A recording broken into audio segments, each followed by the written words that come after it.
हार नहीं मानूंगा, रार नहीं ठानूंगा, काल के कपाल पर लिखता मिटाता हूं, मैं गीत नया गाता हूं। भारत माँ के सच्चे सपूत, सच्चे देशभक्त, राष्ट्र पुरुष, युग पुरुष, न जाने कितनी उपाधियों से इन्हें सम्मानित किया गया था। भारत रत्न अटल बिहारी वाजपेयी जी को। अटल जी सही मायने में भारत रत्न थे। इन सबसे बढ़कर वो एक अच्छे इंसान थे जिन्होंने जमीन से जुड़कर राजनीति की और जनता के प्रधानमंत्री के रूप में स्थापित हुए। देश का हर युवा बच्चा उन्हें अपना आदर्श मानता था। सबके चहेते और विरोधियों का भी दिल जीत लेने वाले हमारे बहुआयामी व्यक्तित्व के धनी अटल जी ऐसे थे। सार्वजनिक जीवन की माने तो बहुत ही बेदाग और साफ सुथरा था, इसलिए उनके विरोधी भी उनके प्रशंसक थे। अटल जी जब संसद में अपनी बात रखते थे तो विपक्ष भी उनकी तर्कपूर्ण बातों से प्रभावित होते थे। अपनी कविताओं के जरिए अटल जी हमेशा समाज में बुराइयों पर प्रहार किया करते थे। ऐसे युग पुरुष का जन्म ग्वालियर में बड़े दिन के अवसर पर 25 दिसंबर 1924 ईस्वी को हुआ।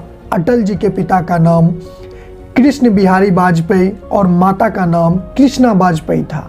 अटल बिहारी वाजपेयी को स्कूली समय से ही भाषण देने का शौक था और स्कूल में होने वाले वाद विवाद और कविता प्रतियोगिताओं में भाग लेने का ज़्यादा शौक था। अटल जी ने पत्रकार के रूप में भी काम किया और लंबे समय तक उन्होंने डॉक्टर श्यामा प्रसाद मुखर्जी और पंडित दीनदयाल उपाध्याय जैसे प्रखर राष्ट्रवादी नेताओं के साथ काम किया। अटल जी सन 1957 के लोकसभा चुनावों में पहली बार उत्तर प्रदेश के बलरामपुर लोकसभा सीट से जनसंघ के प्रत्याशी के रूप में लोकसभा पहुंचे। एक बार अटल बिहारी वाजपेयी के संसद में दिए गए ओजस्वी भाषण को सुनकर पंडित जवाहरलाल नेहरू ने भी उन्हें भविष्य का प्रधानमंत्री तक कह दिया और आगे चलकर नेहरू जी की यह बात सच भी साबित हुई। एक तरफ अटल जी ने संसद में इंदिरा गांधी जी को दुर्गा उपमा से सम्मानित किया था, वहीं दूसरी तरफ 1975 के इंदिरा गांधी द्वारा लगाए जाने वाले आपातकाल का खुलकर विरोध भी किया। अटल जी ने दूसरी बार प्रधानमंत्री रहते हुए पाकिस्तान के साथ दोस्ती का हाथ बढ़ाते हुए अटल जी ने 19 फरवरी 1999 को सदाए सरहद नाम से दिल्ली से लाहौर तक बस सेवा की शुरुआत की। इस सेवा का उद्घाटन करते हुए अटल बिहारी वाजपेयी ने पाकिस्तान की यात्रा करके नवाज शरीफ से मुलाकात की और आपसी संबंध में एक नई शुरुआत की पहल की।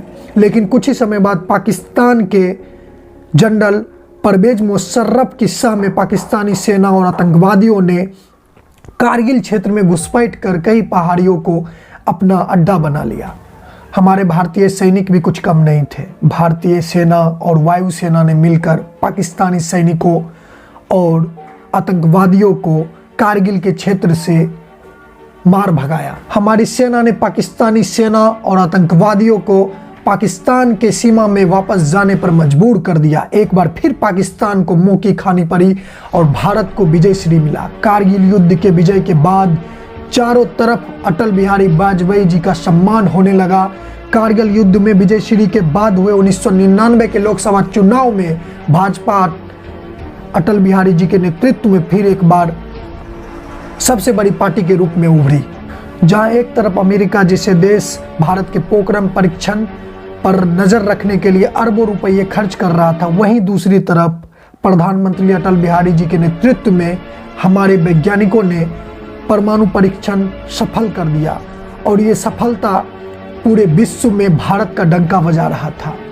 ये परमाणु शक्ति संपन्न राष्ट्र हमारा भारत घोषित हो गया। ये देश के लिए गर्व की बात थी। ऐसे थे हमारे प्रधानमंत्री अटल बिहारी वाजपेयी। आज उनकी जन्मतिथि है। पूरा देश उनको सत सत नमन कर रहा है। बाकी आपको वीडियो अच्छी लगे हो तो ज़्यादा से ज़्यादा शेयर कीजिए, हमारे चैनल को सब्सक्राइब कीजिए, पेज को लाइक कीजिए। बाकी जय हिंद रहेगा।